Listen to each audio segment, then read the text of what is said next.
Hey, what are we talking about today? We're talking about chilling in another world with level 2 super cheat powers. Because we've been getting into Isekai, which all have the most ridiculous names. Yeah, I mean we've been dabbling, and we've seen other Isekai before, but not a ton. Yeah. And honestly, I was just going through Crunchyroll, I'm like, what should we watch? And I was like, well, this looks brainless. Yes. And boy, did it deliver. It really did. I almost didn't want to talk about this show because it's so silly. Like, we tend to talk about stuff that's like, it has a lot of, like, some depth to it. Like Frieren, like, last week was great. And, of course, like, Attack on Titan and, like, Kaiju number 8. Kaiju number 8. We talk about, like, a lot of, like, good stuff. Yeah, well, we've had some really solid ones that we've been able to, like, very specifically recommend. Yeah. That we enjoyed so much, that are so well done, that are well written, well conceived, and like, beautiful art, like, and we've had so many of those where we've really been able to, like, solidly recommend them. And I think this is the first one where we enjoyed it for the fun factor of it. Right. But we have so many things about it that we're like, I don't know who to recommend this to. Yeah. I don't know how I feel about these certain elements. Well, it's funny. It's based on a light novel. Yeah. And we've only, like I said, we've only seen a few isekai. Right. But as far as I can tell, this is just like the most paint by numbers isekai I think I've ever seen. Yeah, I think the only thing that's a little bit different about it is that, a lot of the isekai, it's somebody from, like, essentially our world. Yeah. And in this case, it's somebody from a world that usually someone would end up in an isekai that goes to a different world that's similar, but, like, It's like you're I was so surprised. I'm like, wait, he's from another fantasy world, and now he's coming. And it's funny because in a way, it's a device just to kind of slightly change the formula. Mm-hmm. And I think it's helpful, and it does have to do with the general, like, the general sort of, like, what's the word, like, morals of the main character. But also, you're right, it's weird. Like, for instance, I think our favorite isekai that we watched this year was Campfire Cooking with My Absurd Skill, and that very much is a person from our time right now. It's a guy who his superpower is online grocery, and he can use it in this fantasy world, and so there's like a 1-to-1 thing there. When it comes to this, it's like, well, like, he's as much like us as, like, a human being who does businesses, but he's still from a world that like demi-humans and, like, demons and stuff exists. So basically, like every isekai, the main character falls into a portal. This one is also quite like almost every other isekai, where basically he's transported there and to be, like, the hero of this world. But like most of these, the joke is he's transported to be the hero, but he seems at first to have no skill whatsoever. Yeah. And so he is, like, basically scuttled away, like, banished, like, get out of here, don't tell anyone why you're here, live out the rest of your life. Yeah, banished, and they're essentially trying to get him killed so that he can't tell anyone. Yeah. And of course, like, in the first episode, something happens and he levels up, and now he has infinite power. Yeah. And then, of course, in, like, every isekai, also, like, the other main component of the storyline is introduced, which is basically this wolf character, right? This it's a it's Fenrir. Fenrir, that's it. Fenris. That's it. Fenris, who he defeats, and of course becomes, like, a beautiful, sexy, like, fox girl. Yeah, exactly. Girl. Yeah, she has two forms. One is her wolf form, and one is her, like, sexy girl with cat ears, essentially. So it's funny. So I watched this in, like, the very first episode. I was like, it's like that kind of show. It's like a body pillow for lonely men that's show. Exactly how I was going to describe it. Oh my god. Yeah. But it's like, but there's times when I don't know if it's doing that, like, as, like, tongue in cheek, like, if it's making fun of it, or if it actually is that. Like, it's not, or maybe both. Yeah, there are certain anime, like, where it's clear, where they're, like, teasing on that kind of thing. And this one, it's not clear. No, it's not. Well, it's kind of like The Boys is, like, the TV show The Boys is both for people who hate superheroes and people who love superheroes. Mm-hmm.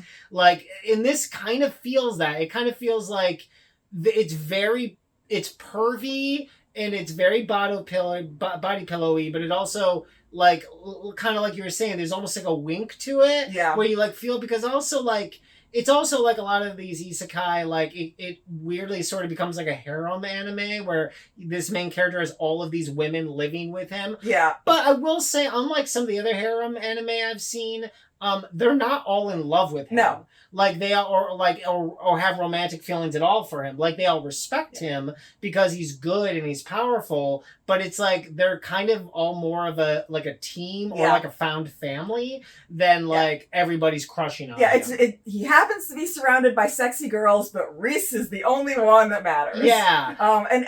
And you know, you were saying that like it's like, you know, young guy body pillow, like, you know, audience, but at the same time there's such a cute little romantic element that feels like it's for girls, and it's, but there's also a lot of action. Yeah. But the main character doesn't want to have the action. He doesn't want to fight. He just wants to live a normal, peaceful life and like help his friends with their farm and help it. Well, and it's very cozy too. Like there's like very little conflict that is not dealt with almost instantaneously. Yeah. Like it's very much a show that has almost no conflict. I mean, much like Campfire Cooking, with My Absurd Skill, it's like the conflict is there only to show how impressively cool the main character is. Yeah. Because he can squash it, you know, because he's essentially invincible in this world.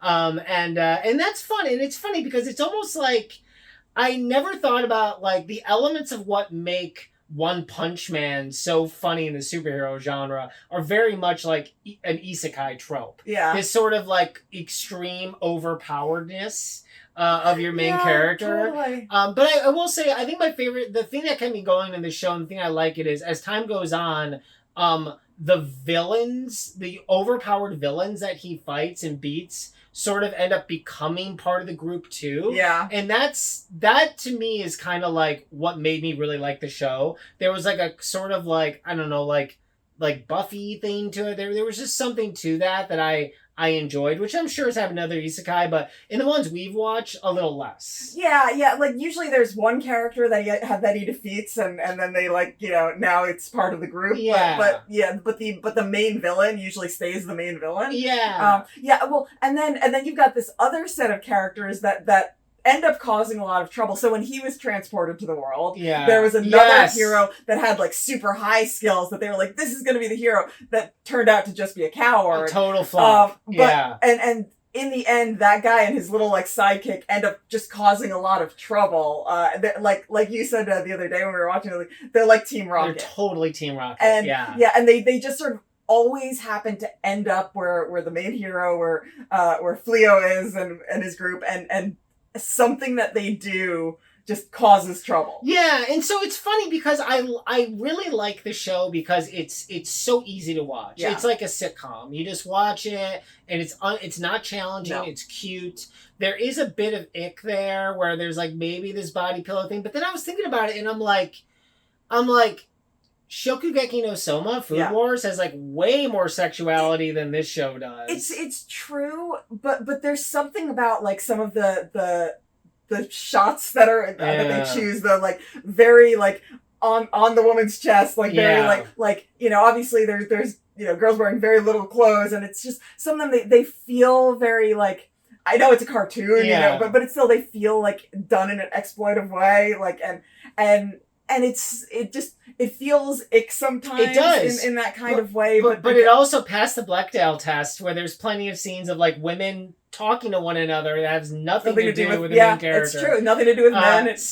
It's like a real conundrum of a show because I was also thinking about like Fire Force, which I loved a lot, but there was also that one character that would like fall out of her clothes all the time, and so you have this like shonen-esque like hardcore show, and then it gets pervy for a second, and you're like, huh? Yeah, well, and this one of the things I do like about it is that it's pretty much a pure comedy. Yeah. Like, it has action elements, it has romance elements, but honestly, it's a comedy. Yeah. Like, and so many of these isekai, they might have comedic elements sometimes, but there's serious things that they deal with. This one doesn't. There's nothing serious that it deals with. It's just goofy the whole time. Yeah, I would say, like, of all the anime that we've reviewed this year so far, which is what, like Delicious in Dungeon, Campfire Cooking, Frieren, Apothecary Diaries, yeah. Kaiju number 8. I think there might have been a few others, but those shows are all better than this show. 100%. So like I would say watch any of those shows above this one. I would also say if you want to watch an isekai from this year, I would definitely do Campfire Cooking with My Absurd Skill. Yeah.